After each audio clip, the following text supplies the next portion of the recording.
disappearance of Thomas Hale and his 9-year-old daughter Lily in the summer of 1999 was initially regarded as just another tragic accident in California, 92's rugged Big Sur wilderness. The story seemed familiar. A father takes his child camping along the coastline, deep in redwood forests and canyons where maps fade into blank margins, and never returns. When their vehicle was later found parked near a trailhead off Highway 1, with camping supplies missing from the trunk, search teams assumed they had simply gone too far, underestimated the terrain, and become lost. But in the years that followed, the case grew into something else entirely, a sequence of inexplicable details, fractured testimonies, and official silences. The initial search operation was extensive. Over 150 volunteers, assisted by California Highway Patrol helicopters and K-9 units, combed the canyons and ridges of Julia Pfeiffer Burns State Park. Rangers traced what looked like a trail of camping gear, a torn nylon pack strap, a child's 92's water bottle, and a pair of sneakers partially buried in sand near a creek crossing. Yet the trail abruptly ended after only a few miles. Dogs lost the scent. No signs of an animal attack, no blood, no torn fabric. Despite 10 days of coordinated search operations, neither footprints nor discarded supplies were found beyond that point. Rangers began to speculate privately that the trail had been staged, 97 items placed deliberately to suggest a path that went nowhere. For months, the Hale family lived in limbo. Local newspapers reported on false leads. A fisherman who swore he had seen a child's 92's red jacket near the surf, a backpack discovered on the trail that turned out to belong to an unrelated hiker. Thomas 92's estranged wife told investigators that her husband had become increasingly obsessed with solitude after losing his job, that he had filled notebooks with sketches of cabins and maps of remote canyons. Detectives dismissed the notes as irrelevant, but the family insisted he had been planning something deeper than a weekend camping trip. Years passed. The file grew thinner with time, updates reduced to annual checks and background reviews. Officially, the case remained open but inactive. Unofficially, most rangers believed the father and daughter had either fallen victim to the terrain or deliberately walked away from their lives. Yet rumors persisted among hikers. Reports of strange sounds at night, voices carried on the wind through redwood gulches, or sightings of a man and girl moving silently through the brush, far from any marked trail. The mystery sharpened in 2011 when an off-season ranger patrol stumbled upon an isolated cabin hidden in a ravine only accessible by scrambling along a creek bed. Its door was padlocked with rusted hardware, its windows covered from inside with nailed planks. The cabin had not appeared on any survey maps, nor was there any record of a permitted structure in the area. Inside, dust and decay suggested years of abandonment, 97 rotted bedding, rusted lanterns, and shelves lined with jars of dried food, long spoiled. But in the center of the room, atop a warped wooden table, sat an old portable tape recorder. When investigators pressed play, the static gave way to a child's 92's voice, clear and fragile, repeating phrases as though part of a conversation. Just 93 it's 92's following us. 85, Daddy says we can't 92T, go back 85. Please Don 92, leave me here. Air 94. The tape lasted 7 minutes before cutting off. No other recordings were found in the cabin. Forensic tests dated the cassette to the late 1990s, consistent with the time of the Hillesp 92 disappearance. The voice was identified by surviving relatives as Lily 92's. The discovery reignited the case, drawing in FBI agents, independent investigators, and journalists. Yet the official report released to the public emphasized only Warrior's 93 possible Hoaxion 94 and Ori 93 unverified audio evidence. 94. The mention of the cabin itself was omitted entirely. This is where the file fractures in between what is publicly acknowledged and what exists in suppressed field notes. Rangers who entered the cabin claimed to have seen strange markings etched into the wooden beams, spirals and crude figures burned into the grain. A second tape, never released, was said to contain only silence punctuated by distant knocking sounds. One ranger later resigned, writing in a private statement that he felt the cabin was 93 not abandoned but waiting. 94. The discovery only deepened the mystery rather than solved it. Why was the cabin hidden and locked from the outside? Who brought Lily 92's voice onto a tape and left it there? Why were details omitted from official statements? Each unanswered question pushed the disappearance of Thomas and Lily Hale further from the realm of accident and deeper into that shadowed space where speculation, secrecy, and silence converge. What really happened in Big Sur remains uncertain. Was Thomas Hale building a refuge, retreating into isolation with his daughter, only to encounter something in the wilderness that no one could explain? Did someone else intercept them, leading them into the cabin and leaving behind only a fragment of Lily 92's voice? Or is the tape a planted artifact, designed to redirect the narrative years after the fact? The cabin was sealed again after its discovery. Official records list it only as an AWERT 93 unauthorized structure scheduled for removal. 194. Though rangers confirm it still stands, untouched, locked once more. Hikers who wander too far off trail sometimes whisper about finding footprints in soft sand, or hearing a child's 92's laughter carried on the coastal wind. The unanswered questions linger in those canyons, just as the tape lingers in evidence storage. 12 years after the disappearance, the mystery of Thomas and Lily Hale is unresolved. The cabin remains, the tape remains, and the silence of the official record ensures that the story continues to echo, inviting the question that cannot be set aside. What really happened out there? The investigation into the Hale disappearance gained momentum in the days immediately following the discovery of their abandoned vehicle. The car, a faded blue Jeep Cherokee, was found neatly parked at a turnout along Highway 1, doors locked, no signs of forced entry or struggle. Inside, rangers located maps of the Ventana Wilderness, a half-empty thermos of coffee, and receipts from a gas station in Carmel dated just 2 days before the disappearance. Curiously, the back seat was nearly empty. A tent, sleeping bags, and several days of supplies that friends confirmed Thomas had purchased were missing. To investigators, it appeared father and daughter had indeed entered the wilderness with the intention of camping. But why leave the car in such an exposed, easily discoverable location with keys hidden under the floor mat rather than taken with them? The first stage of the search was conducted by local deputies, volunteers, and dogs trained in scent tracking. For 3 days, they scoured the popular trails that spider out from the highway into the deep canyons. Heat signatures picked up by helicopters turned out to be stray deer. A dog unit briefly caught a trail near Limekiln Creek, but it ended within 100 yards, fading into nothing. Rangers noted that the forest floor had been unusually disturbed in that stretch, as though soil had been recently overturned. No conclusive evidence was recovered. Witness accounts began to emerge.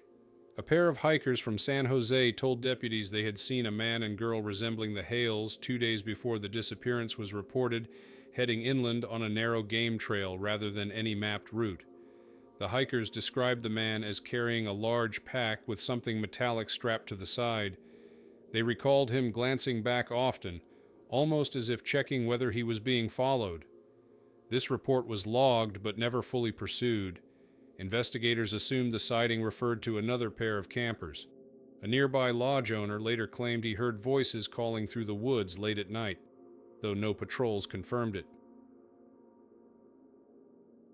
By the end of the first week, the search had expanded to include nearly 200 personnel, a mix of county sheriffs, California Highway Patrol, and volunteers coordinated by the National Park Service. Maps of the search grid showed concentric sweeps spreading outward from the Hale Vehicle 92's location, each circle growing wider yet producing nothing. Then came the fragments, a nylon strap consistent with camping equipment, a child's 92's water bottle lodged against a rock in a creek, and finally a sneaker, size 4, half buried in silt. Investigators photographed and bagged each piece, though none carried blood, tearing, or the signs of animal predation expected if a mountain lion or bear had been involved. The case grew stranger when forensic technicians tested the sneaker and found no trace of wear consistent with long-distance hiking. Soil samples from the tread contained particles from two separate environments, and consistent with the nearby beach and a type of clay not found in the immediate canyon system. To geologists, the clay resembled deposits located several miles inland, beyond where the search had reached. This suggested either the shoe had been carried into the canyon from another location, or it had been planted. Both possibilities raised questions about the authenticity of the evidence trail. Radio logs from the period preserve a strange rhythm of urgency and unease. Dispatchers noted multiple instances of 993 unexplained interference. 4 during helicopter sweeps, with headsets filling with bursts of static at specific coordinates. Ground searchers complained of compasses spinning and GPS units losing calibration when approaching deeper ravines. One log entry, dated the 5th night of the search, records a ranger reporting H93 knocks 3 times, like on wood, repeating 94 followed by silence. This was filed away as irrelevant noise, but has since been cited in independent reviews of the case. Thomas Halis 92's background was scrutinized. Recently unemployed, he had withdrawn from social contacts and become increasingly focused on outdoor survivalism. Friends described sketches in his notebooks of cabins, root cellars, and isolation shelters, many annotated with coordinates and trail notes. Some pages included fragments written in his daughter 92's handwriting, almost as though she had been participating in his plans. None of these notebooks indicated violence or desperation, but they hinted at an intentional withdrawal from society. The question remained, had Hale led his daughter deliberately into isolation, or had they encountered something else once they left the highway? The FBI briefly entered the investigation after the second week, prompted by inconsistencies in evidence handling. Reports suggest agents were particularly interested in the soil samples and the condition of the shoe. Yet after 3 days, their presence ended abruptly, and no formal federal involvement was recorded afterward. Local law enforcement returned to a narrative of accidental disappearance, despite the lack of bodies or clear cause. By the 3rd week, the official search was scaled back. Volunteers were thanked and released, helicopters grounded, dogs returned to their units. The file was reclassified as missing persons with probable exposure. Yet many of the rangers who had walked those ravines felt unsettled, convinced that something in the evidence did not add up. Items had appeared where they should not have been, trails went cold at the very moment they should have yielded more, and the silence in certain parts of the forest felt too complete, too deliberate, as if sound itself had been swallowed. What emerged was less a resolution than a void. Sine sensed that father and daughter had stepped off the map not by mistake, but by some other design. The official story ended there, but privately, many of those who searched still carried the memory of the missing voices, the abandoned vehicle, and the evidence trail that seemed to lead into nothing. In the months that followed, the disappearance of Thomas and Lily Hale shifted from an active investigation into a lingering, unresolved case file, but the strangeness of the evidence continued to disturb those who had been involved in the search. Local rangers spoke in hushed tones of details that never made it into official reports. Some recalled that the nylon strap in Childs 92's bottle had been found almost too neatly placed, as if displayed rather than dropped. Others remembered that the soil analysis suggesting displacement from inland ridges was quietly removed from the circulated case summaries. By late autumn of 1999, the Hale case had slipped out of headlines, but independent researchers began to take interest. One of them, a retired geologist from Monterey, noted in a letter to the Sheriff 92's office that the clay particles identified in the shoe matched deposits from a remote canyon known locally as Devilman 92's Basin, 97A Place, rarely visited due to its steep walls and absence of marked trails. He pointed out that historical survey maps from the 1930s had marked a Hen 93 structure 94 in the area, but no record of construction or habitation survived. The Sheriff 92's office acknowledged receipt of the letter but did not follow up. Family involvement deepened the mystery. Thomas 92's estranged wife, Rachel, gave interviews in which she insisted her husband had been planning something in secret. She recalled arguments about his obsession with isolation, about his growing fear that 93-something was watching us at night, 94.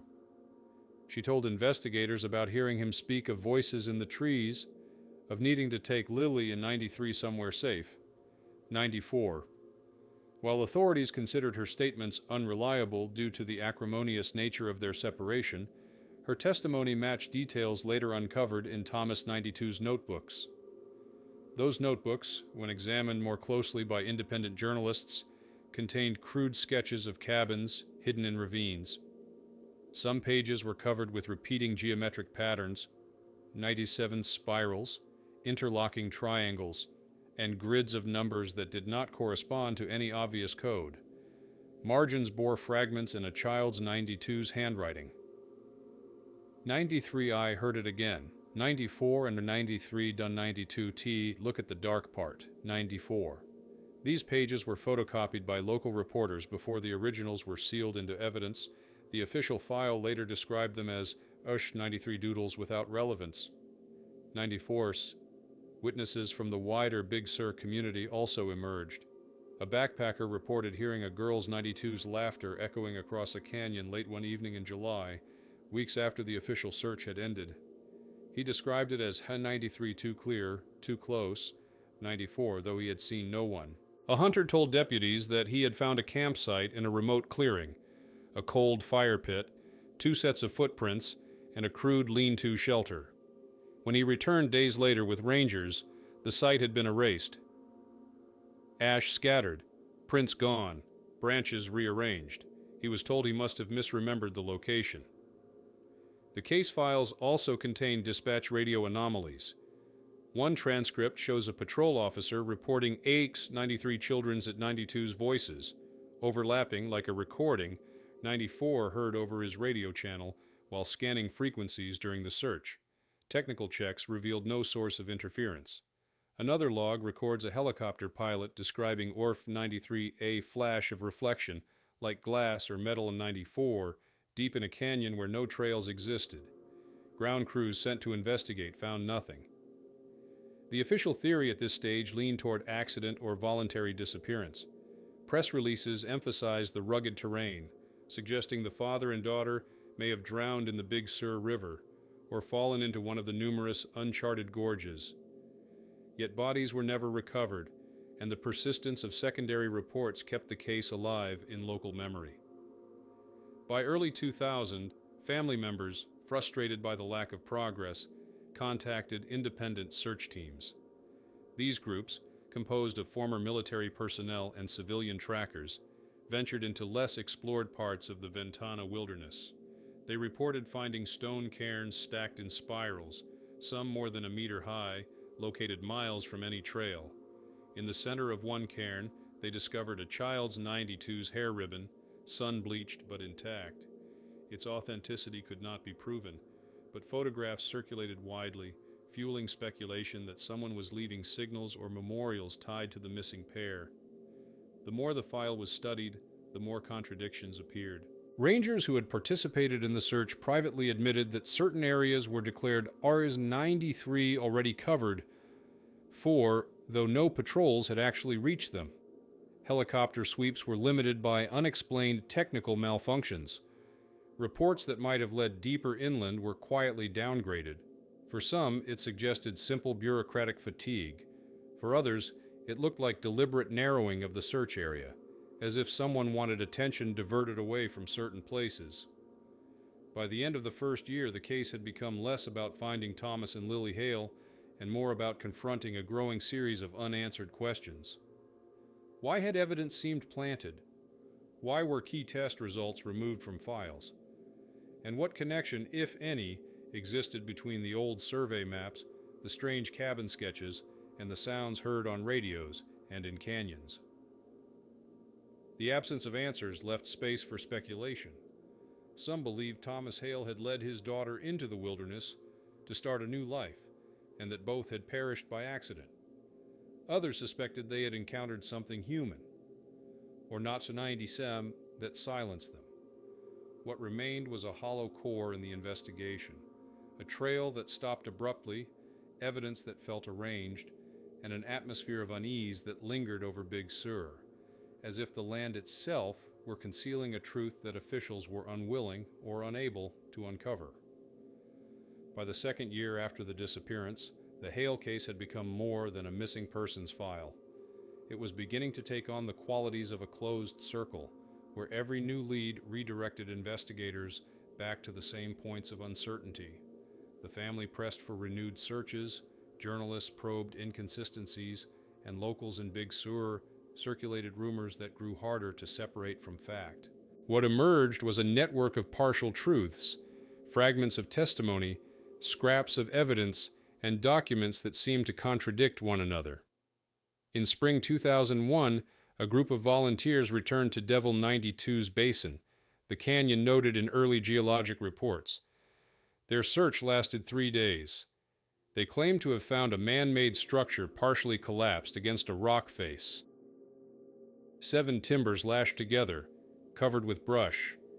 Inside lay a rusted lantern, a half-rotted sleeping bag, and the skeletal remains of small animals. No human remains were discovered. When these findings were presented to the county sheriff, the official response was to classify the site as an R93 Old Poacher 92's Shelter 94 with no connection to the Hale case. Yet photographs taken by volunteers showed faint carvings on the wooden beams, spirals nearly identical to those in Thomas Hale 92's notebooks. The Sheriff 92's department never released these photographs, though copies survived among independent investigators. Around the same time, an evidence technician anonymously provided a local newspaper with notes suggesting one of the Hale notebooks contained references to OR93 recordings 94 and OR93 cabin echoes. 94. These terms did not appear in the redacted version of the file released to the public. The technician resigned shortly afterward, stating in a private letter that N93, too much of the file is missing. 94. Meanwhile, family members continued to press for information. Rachel Hale demanded to know why soil tests pointing to inland clay deposits had been quietly shelved. She testified at a public hearing that Thomas had spoken in the weeks before the trip about a 93A place that was already waiting for us. 94. Her words were dismissed by authorities as the strained recollections of a grieving spouse. Still, they echoed uncomfortably with the strange sights discovered in Devil 92's basin. Park rangers stationed in Big Sur during this period added further anomalies. One reported finding an abandoned fire ring deep off-trail, surrounded by child-sized footprints preserved in dried mud. Another described hearing rhythmic sounds in the night's 97 3 knocks, spaced evenly, echoing across canyons. When these reports surfaced in ranger logs, they were marked as AWS 93 environmental phenomenon and excluded from the case file. Yet privately, rangers admitted the knocks were unlike any natural echo they had previously experienced in the park. In 2003, a brief surge of interest returned to the case when a hiker discovered a cassette tape near an old logging road, wrapped in plastic and partially buried. The recording contained only static, punctuated by faint mechanical clicks. Laboratory analysis confirmed the tape stock was manufactured in the late 1990s. Authorities refused to connect it to the Hale case, but independent researchers noted that its date aligned with the original disappearance. The tape was eventually cataloged as UST-93 Unrelated Artifact, 94-year. Journalists attempting to re-examine the file encountered obstacles. Requests for full ranger logs from the summer of 1999 were denied, with the explanation that sections had been neither 93 misfiled or destroyed. 94. Dispatch radio transcripts once thought to be complete turned out to have entire hours missing. When asked, county officials claimed technical errors had corrupted the recordings. Skeptics pointed out that the missing segments coincided with the period when rangers reported unexplained interference. Community memory also shifted. Locals began referring to 193 the voices in the canyons, 94 and N93 the missing pair, 94 in the same breath as older legends of disappearances along the Big Sur coast. Stories circulated of an N93 unmarked cabin N94 that could be found on no maps, visible only at night, where lights flickered but no human presence was ever seen. Hikers claimed to have stumbled on footprints that ended abruptly in circles as though erased. These accounts were impossible to verify, but their persistence kept the Hale case alive as more than just a file in storage. By 2005, the Family 92's hope had thinned to ritual. Each summer, Rachel Hale returned to the trailhead where the Jeep had been found. She left flowers, candles, and sometimes letters, one of which was later photographed by a journalist. It read, "Oh 93, I heard you on the tape. I know you 92 are still there. 94. The implication. 7. That Rachel had access to audio not disclosed to the public. Sparked speculation. Was there more than one recording? Were fragments being withheld? The official line remained consistent. The Hales were lost in the wilderness, their remains never recovered. But inside ranger stations and in private correspondence, unease lingered. Rangers admitted to avoiding Devil 92's basin, saying equipment often malfunctioned there, and compasses spun without explanation. Helicopter pilots reported strange reflections on their instruments when flying over the region, though nothing visible on the ground. The result was a case trapped between closure and persistence. Authorities insisted on accident, yet evidence and testimony suggested otherwise. The volunteers' 92 photographs of spirals, the missing radio transcripts, the unexplained TAPM, 7, all fed into a pattern that pointed toward something concealed. By the mid-2000s, the Hale disappearance had taken on the qualities of a sealed chamber. The deeper investigators dug, the more they encountered locked doors and withheld pages. The father and daughter remained missing, the evidence incomplete, and the wilderness itself seemed complicit in the silence. Every attempt to explain brought only more questions, as if the land had absorbed the truth and refused to release it. By 2007, the Hale case had drifted from active investigation to the realm of rumor, unofficial files, and late-night speculation. Official statements framed it as a tragedy swallowed by wilderness. 7-0, bodies recovered, no suspects identified, no crime formally established.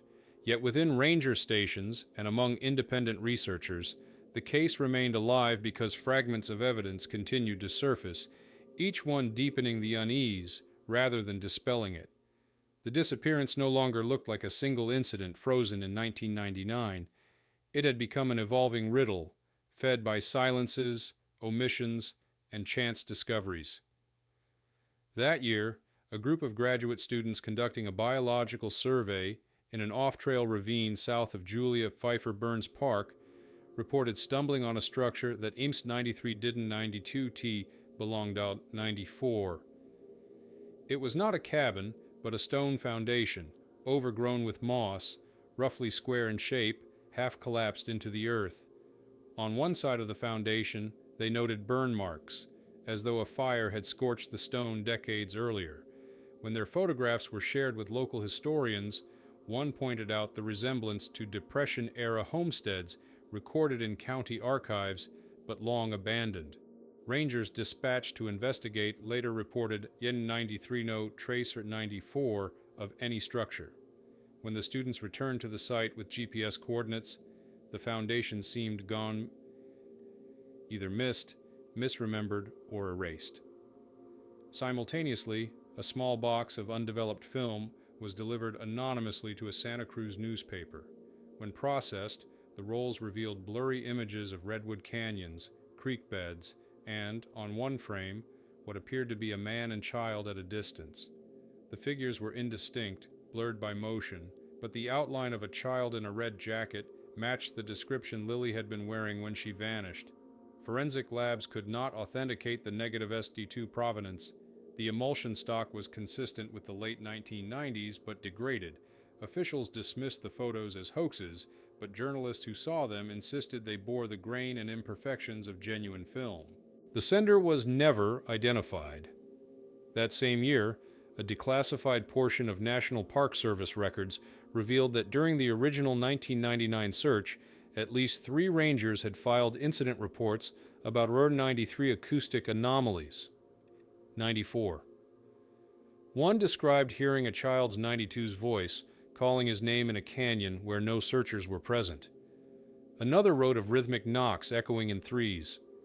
A third reported what he believed were radio transmissions in the distance, though no equipment had been deployed in that sector.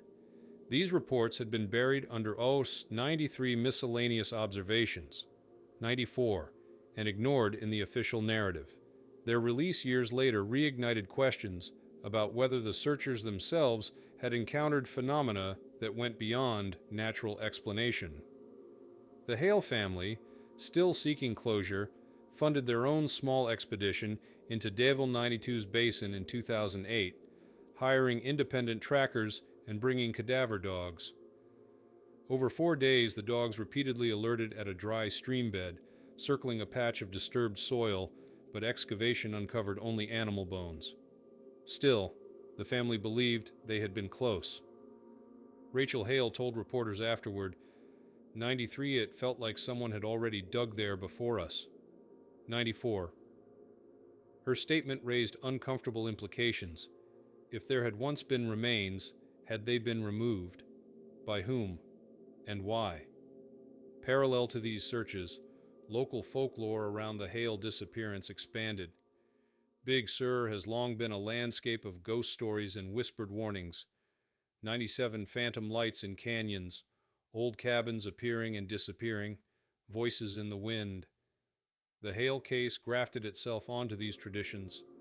Hikers claimed to find shoes arranged in circles, cairns rebuilt after being dismantled, or faint laughter carried on the ocean winds.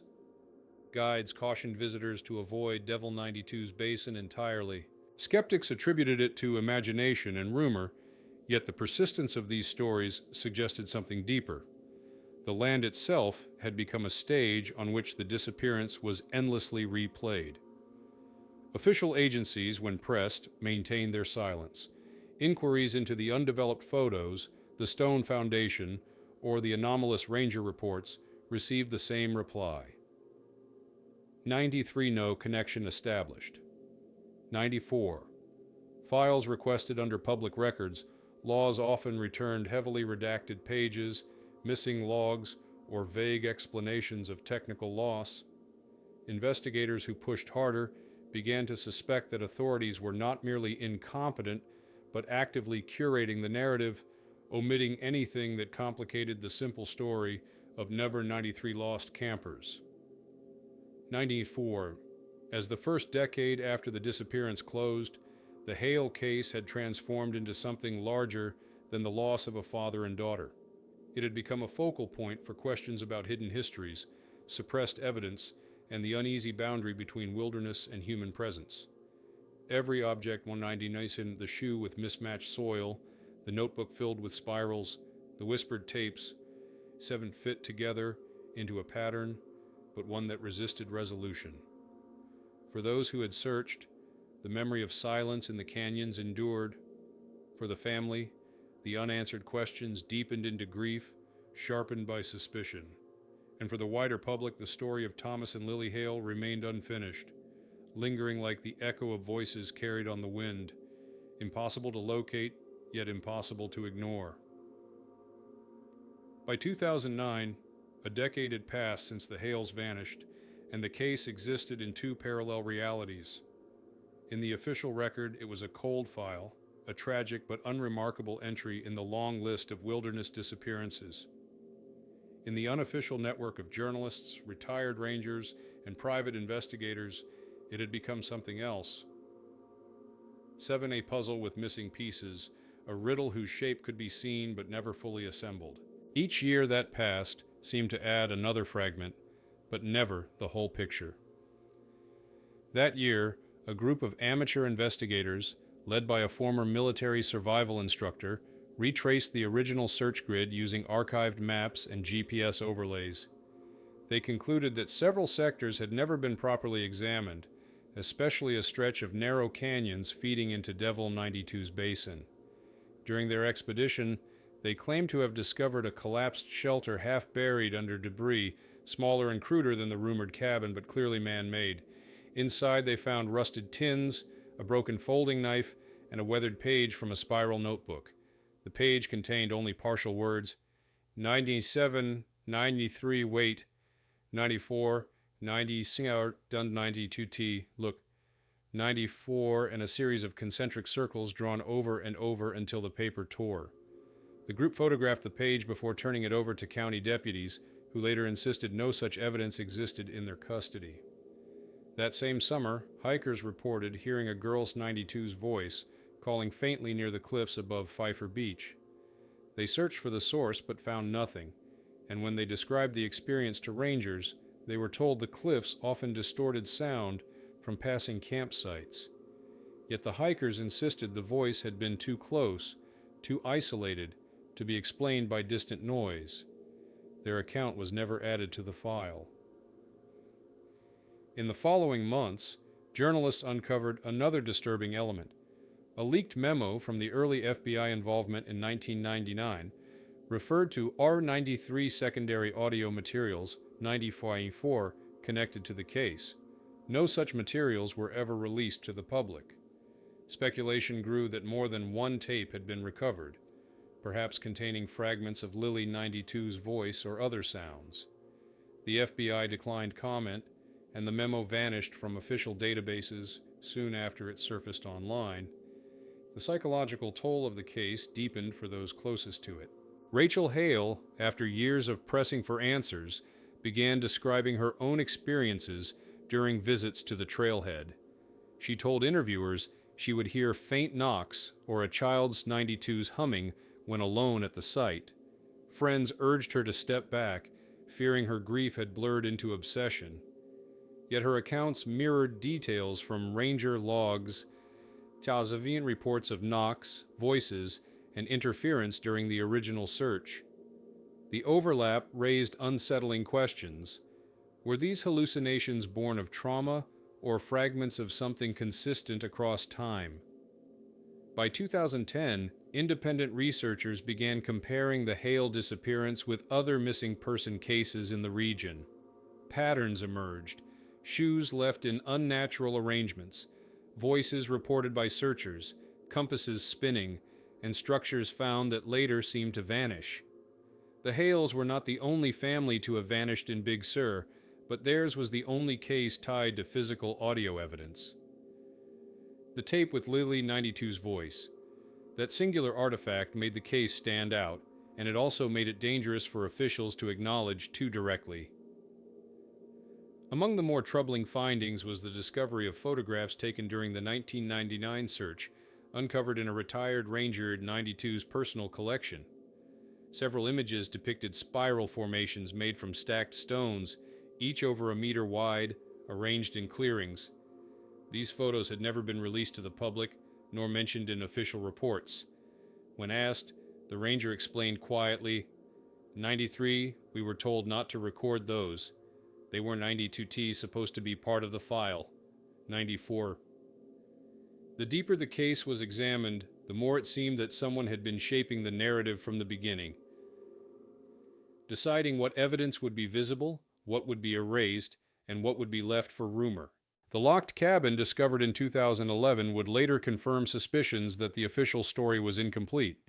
But even before that moment, the disappearance of Thomas and Lily Hale had already become a haunting symbol, not just of two lives lost in the wilderness, but of truths hidden in plain sight, buried under layers of silence and selective omission. By the end of the first decade, the Hales had not been forgotten. They had become a presence woven into Big Sur itself. An absence that grew louder with time, a case that refused to close. For those who searched, who listened, who tried to map the contradictions, the question was no longer only where the father and daughter had gone, but why the story of their disappearance had been so carefully managed, as though the wilderness had revealed something no one was willing to name. By the 12th year after the disappearance, the Hale case was no longer just a cold file. It had become a quiet undercurrent that ran through ranger stations, search and rescue circles, and local memory. It was spoken about in fragments, 97 never openly, never formally, naïve, but always with a tone of unease. What had once been seen as an ordinary tragedy in a dangerous landscape now carried the weight of something deliberately obscured. In early 2011, an off-season ranger patrol assigned to survey storm damage near a seldom-used creek bed stumbled onto what would reignite the entire case: a locked cabin hidden deep in a ravine. Its existence was not documented in any state records, nor did it appear on historical land surveys. The cabin 982's roof was sagging, its boards warped from years of fog and rain, but the hardware on the door was new enough to gleam against the weathered wood. Rangers broke the padlock and entered, recording their observations in logbooks later marked 93 restricted, 94 zel. Inside, the air was stale, heavy with the smell of rot. Lanterns rusted to silence sat on shelves beside long-expired food jars. Bedding decayed on a cot, eaten by mold and rodents. Yet on the central table rested something out of place, a cassette recorder, battery-operated, coated in dust, but intact. When powered on, it produced 7 minutes of audio. The voice was a child's 92's, trembling and breathless. "93, it's 92 still out there." 94, the girl said. 93, Daddy says we can't. 92, go back. 94. There were pauses, whispers, and finally a plea. 93, please, don't. 92, T, leave me here. 94. Then the tape ended in static. Rangers who heard it were shaken. The voice matched descriptions of Lily 92's, confirmed later by surviving relatives who were given a chance to listen. Forensic analysts dated the cassette to the late 1990s, consistent with the timeline of the disappearance. Yet the official statement released to the public mentioned only 93 anomalous materials of uncertain origin, 94 describing the recording as a probable hoax planted years after the fact. Nowhere in the official file was the cabin itself acknowledged. Those who entered the structure noted other details not included in reports. Symbols, 97 spirals, and crude stick-like figures, 97, were burned into the wooden beams, clustered near corners as if meant to ward something off. Beneath the cot, a second cassette was allegedly found, but its contents have never been released. Leaked accounts suggest it contained only silence punctuated by rhythmic knocking, 3 strikes, repeating at intervals. Rangers present at the scene disagreed on whether the knocking had been recorded or whether it had bled into the audio from outside the cabin. The discovery triggered renewed investigation, but also renewed erasure. Within weeks, the cabin was sealed and access restricted. Its location was withheld even from most park personnel. In press briefings, officials described the discovery as A93 inconclusive 94 and warned against sensationalism. Independent investigators were denied entry. One ranger resigned shortly afterward, writing privately that R93, the cabin, was in 1992 abandoned. 97, it was waiting. 94, his resignation letter circulated online before being removed. Meanwhile, rumors spread rapidly.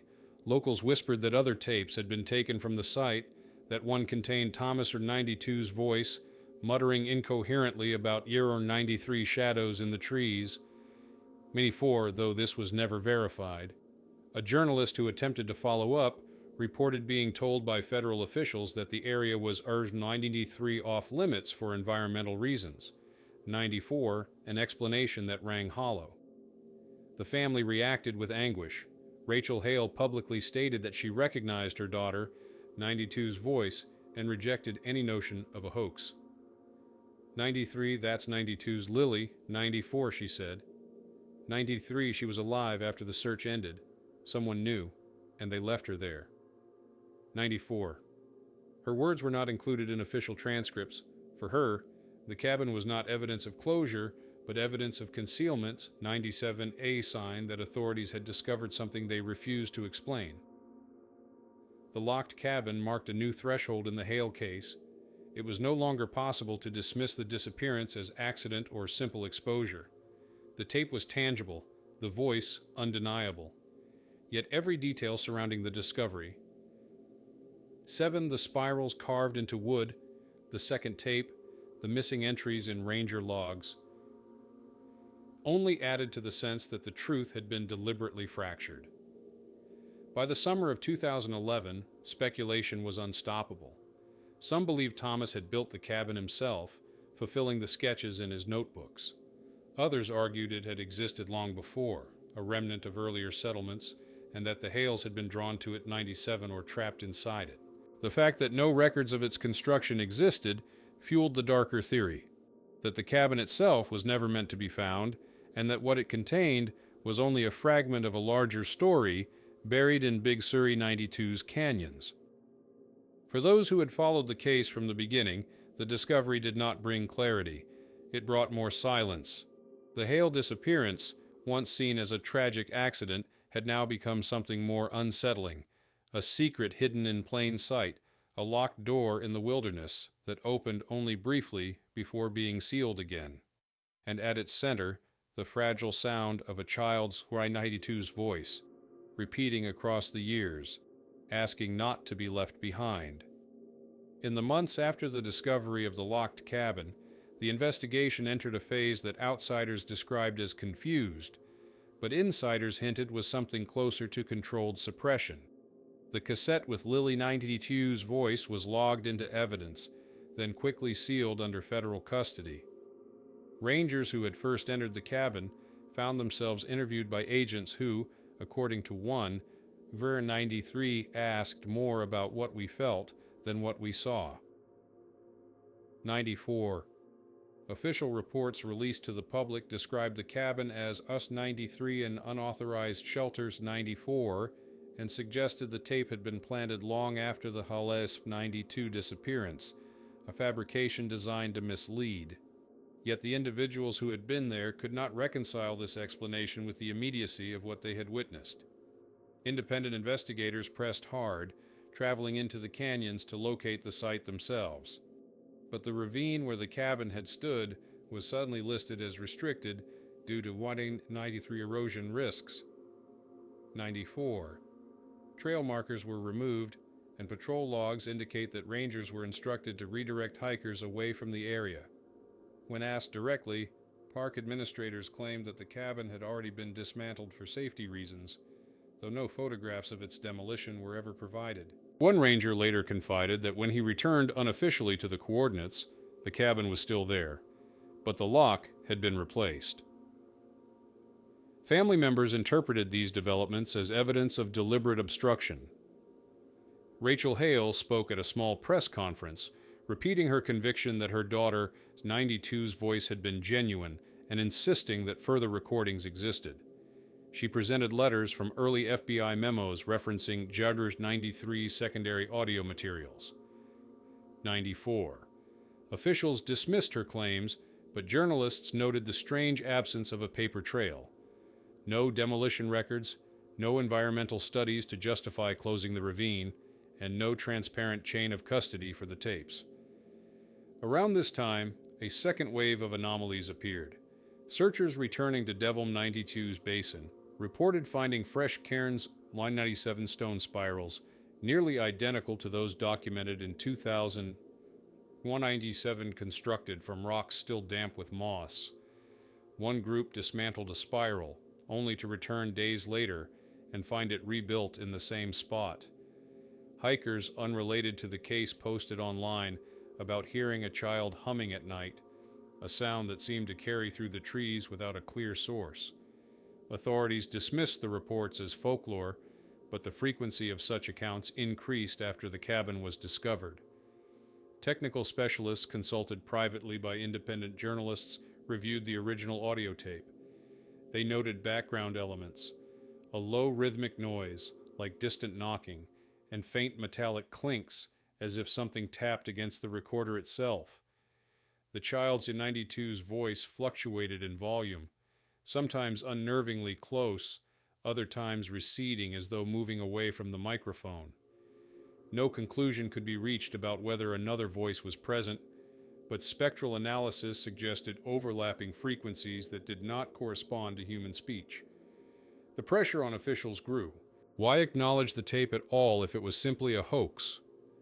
Why lock down an entire ravine rather than treat the cabin as historical debris? Why were some ranger logs missing hours of entries around the period of discovery? Every answer seemed calibrated to close the case rather than clarify it. For Rachel Hale, this amounted to confirmation that someone, somewhere, knew more than they admitted. Psychological strain also began to show among those tied to the case. A ranger who had entered the cabin was hospitalized after what colleagues described as a breakdown. He reportedly told staff he could still hear Nut 93 her voice talk in 94 at night.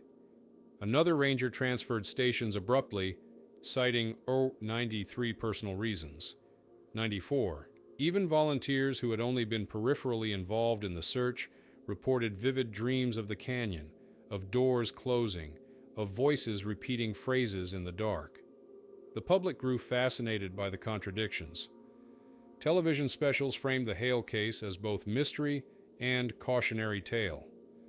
Online forums debated whether Thomas Hale had constructed the cabin himself, whether he and Lily had been held there against their will, or whether the cabin was part of an older hidden network of structures tied to Big Surrey 92's long history of disappearances. Yet no theory could account for all the details: the staged evidence trail, the missing soil samples, the undeveloped photographs, the second tape that vanished. By late 2011, the Hale case had entered the territory of unsolvable mysteries. Official statements portrayed it as settled Nanyone wilderness disappearance marred by later hoaxes. But the evidence that surfaced around the cabin only multiplied questions. The tape was real, the voice was real, yet the structures of authority worked to close the file instead of expanding it. To those who watched closely, the pattern suggested something larger: that the Hale disappearance had brushed against truths the official record could not permit. And so the case lingered.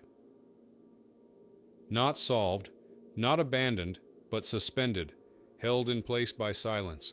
The wilderness still carried echoes, hikers still reported strange formations, and the cabin, locked and waiting, remained hidden in its ravine. What happened inside, and what it preserved on tape, left a wound in the narrative that refused to close. In 2012, with the case entering its 13th year, the official narrative was one of finality. The disappearance of Thomas and Lily Hale was filed under SOCR 93 presumed dead, bodies unrecovered. 94. Yet outside the confines of the courthouse and Park Service records, the story was anything but settled. Independent groups, journalists, and even former rangers continued to probe the silences, piecing together fragments that pointed to something deliberately concealed. The most troubling development was the release of a handful of photographs by a retired ranger who had quietly preserved them for over a decade. The images showed the interior of the locked cabin before evidence teams removed items. One photograph, grainy but clear enough, depicted the tape recorder on the table. Another revealed crude markings carved into the beams above the CODU 97 spirals, crosses, and numbers that appeared to repeat in sequences. One detail stood out. In the corner of the photograph, barely in frame, was what looked like a child's 92's drawing pinned to the wall. It showed two stick figures, 97 one tall, one small, 97 standing beside a square structure. Above them was a shape resembling an eye, radiating lines downward. The photo had never been included in official releases, and when questioned, the Park Service claimed the drawing Scene 93 did not exist in the collected evidence. Forensic analysts later revisited the audio tape, this time with advanced equipment unavailable in 2011. Their findings deepened the mystery. Beneath Lily 92's voice were faint background sounds, dripping water, metallic clinks, and a rhythmic tapping at intervals of precisely 12 seconds. The analyst noted that the pattern did not resemble natural echoes or random interference, but seemed intentional, almost coded. When these results were presented to authorities, no public response followed. The findings were simply absorbed into silence. Meanwhile, hikers continued to report anomalies in the region. One group claimed to have found a series of shoes in 97 different sizes, weathered by years in the elements, 97 arranged in a spiral on a patch of bare earth. Another described hearing radio chatter while hiking, even though they carried no radios themselves. One voice, they said, repeated the phrase EMS 93 not finished, ND4, before fading into static. Law enforcement explained the reports as pranks or distortions caused by nearby aircraft, but the timing was unsettling. Each new report occurred within miles of Devil 92's basin. Rachel Hale, still relentless in her pursuit, released personal correspondence she claimed was from an anonymous ranger. The letter described the discovery of a second cassette in the cabin, one that never reached official evidence logs. According to the letter, this tape contained only silence punctuated by what sounded like Noxon 97.3 in sequence, repeating. The ranger claimed that during playback, several present in the room heard the knocks continue even after the tape was switched off. This allegation was impossible to prove, but it fit with years of ranger log entries describing unexplained 3-knock sequences during patrols. By now, the psychological toll of the case had spread far beyond the family. Journalists who investigated the Hales spoke of nightmares, of dreams involving locked rooms and unseen voices calling from the dark. Volunteers who had been part of the initial search described lingering guilt, convinced they had missed something essential. Even tourists drawn by the legend often left unsettled, reporting feelings of being watched when venturing off trail. At the institutional level, the response hardened. Requests under the Freedom of Information Act were denied, citing OR's 93 ongoing investigations, 94 even though the case was officially closed. Entire portions of radio transcripts remained missing, with authorities explaining them away as corrupted files. For many, the lack of transparency was proof of deliberate suppression. The more officials worked to close off avenues of inquiry, the more it appeared that something significant was being withheld. Speculation filled the void. Some argued Thomas had built the cabin himself, fulfilling the sketches in his notebooks, and that he and Lily had lived there briefly before meeting a tragic end. Others believed the cabin predated the Hales, part of an older network of structures left behind by homesteaders, poachers, or something less definable. A smaller group suggested that the cabin 92's very existence had drawn them in, that Thomas had stumbled upon it and could not leave. None of these theories could account for the anomalies. The staged evidence trail, the erased soil tests, the child's 92's voice on tape. By late 2012, the case was less about what had happened to the Hales and more about what was being concealed. Each fragment of evidence, the photographs, the second tape, the reports of spirals and Noxon 97 pointed to a deliberate pattern of removal and silence. To those who studied the file, it seemed as if the wilderness itself was not the only actor. Human hands had shaped the narrative, trimming away what could not be explained. And yet the absence of resolution left the story alive. The Hales had not been found, their voices persisted on tape, and the locked cabin remained in its ravine, sealed and guarded by silence. For those who followed the case, the unanswered questions grew heavier with time, until the central one pressed through every detail. Not just where Thomas and Lily had gone, but what had been waiting for them in Big Surrey 987 and why it was still being hidden. As the second decade of the Hale case drew to a close, the disappearance of Thomas and Lily had transformed from a family tragedy into a shadowed symbol of Big Sur itself. It no longer existed simply as a missing persons file tucked in a county archive. Instead, It had become a cautionary tale, a whispered legend, and a contested secret stretching across law enforcement agencies, independent investigators, and the landscape itself. By 2013, the official position had hardened. The Hales were presumed dead, likely victims of exposure or drowning, with no evidence of foul play. Yet this tidy conclusion was undermined at every turn by the lingering fragments that refused to disappear. The locked cabin remained a focal point. Its existence was quietly denied in state records, yet rangers privately admitted that they avoided the ravine where it stood. Photographs circulated online of crude spiral carvings on beams, images authorities insisted were fabrications. The tape with Lily 92's voice was sealed, labeled as A93 inconclusive, 94, but every independent analyst who had reviewed it agreed on one fact: the voice belonged to a child. The contradictions accumulated. Rangers confided about being told to A93 forget certain details, 94 of their logs. Journalists noticed that unrelated cases of disappearances in Big Sur carried similar anomalies: 97 shoes arranged in patterns, compasses malfunctioning, voices reported at night. Each thread seemed to pull the Hale disappearance out of isolation and into a wider pattern that no one wanted to name. Families of other missing persons began contacting Rachel Hale, who had become both guardian and investigator of her daughter, 92's memory. She collected testimonies of hikers who had vanished briefly only to return disoriented, unable to account for hours lost. She spoke with a hunter who claimed he had found a spiral of stones, still warm to the touch as if freshly placed, though he had been alone in the canyon. She recorded stories of rangers hearing laughter on radios in areas where no signal should have reached. All of it added weight to her belief that what happened to her husband and daughter was part of something larger, not an isolated tragedy. Forensic breakthroughs never materialized. Soil tests remained missing. Tapes disappeared into evidence vaults. A handful of documents leaked by whistleblowers suggested the FBI had categorized parts of the case under 93 anomalous activity, Yammer 4, rather than criminal investigation. One memo, fragmentary and unsigned, referred to 93 acoustic evidence inconsistent with known natural sources. 94.